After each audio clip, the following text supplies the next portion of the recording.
Hello and welcome to the podcast today with Andrew Day, a member of the ODC along with myself.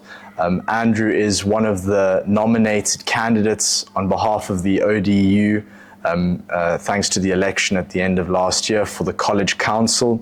So hopefully we can get to know Andy a bit better as he is nominated for this role. Thanks for joining us, Andrew. Let's go firstly to your early life at Bishop's. You were a prep boy, I believe. Speak to us a little bit about that, sport house, that sort of thing. So I started at Bishop's in standard 1 as it was then, grade 3, coming from Johannesburg actually. And my brother had been here before and had kind of paved the way because he was quite a phenomenal sportsman. So I think I was given maybe an easy ride, I guess.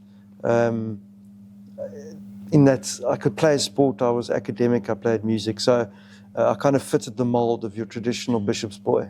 Quite balanced. Quite balanced, and obviously in those days, the school was quite different to the way it is now. I think it was a lot harder place. And so what I had, I could contribute and felt welcomed, and it was actually great for me. I loved it, absolutely loved it. And you boarded? No, in the prep school I didn't board. In the prep school I stayed at home, and then I came to high school here, and then I was initially a day boy at Kid House in the first year, 1981, when it first started, when it opened with Mike Fisher, who was the housemaster then. And then I enjoyed my time at Kid House, and my father decided I should go to boarding school. I'm not exactly sure why, but my brother had been a boarder his whole way through school. Right. So he ended up as head of the school in 78, and I was actually never at high school when he was there.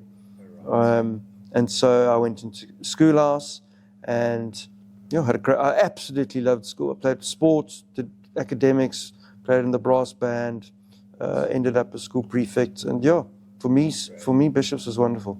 And went on to UCT? Went on to UCT and studied a BCom CA, and did my BCom and my GDA, and then I did articles at Deloitte's, and I wrote my board, and I did it in my 7 years. Okay, and since then you've sort of stayed doing accounting work? So generally, yes, mostly. I was in helping to run a family business for a while, and I worked overseas for a long time. I worked in London for 3.5 years, say.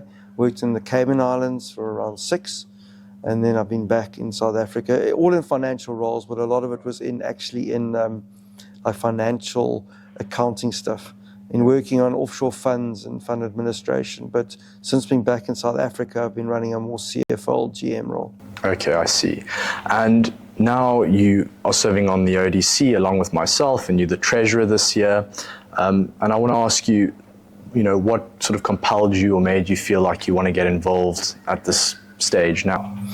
So the school's been very good to myself and my family. I mean, we've got an extended family line that have come through the school. So when my brother was here in 69, I think when my son leaves now, Connor, it'll be the end of an unbroken line from our family. So that's a long time. Yeah. I mean, my mother taught at the school, standard 1, and I've had nephews, both my sons have come through here. And so I felt like I needed to give something back to the school, which has given a tremendous amount to our family. And all my nephews and my sons have loved the school. Thoroughly enjoyed it. And obviously you are a nominee for council. You ran in the elections last year. And the council and the ODC are two very different bodies in what their responsibilities are. But could you maybe just speak on, what is council's role, at least in your mind? What does good governance look like in a bishop's sense? So I think the council is the body that directs the school.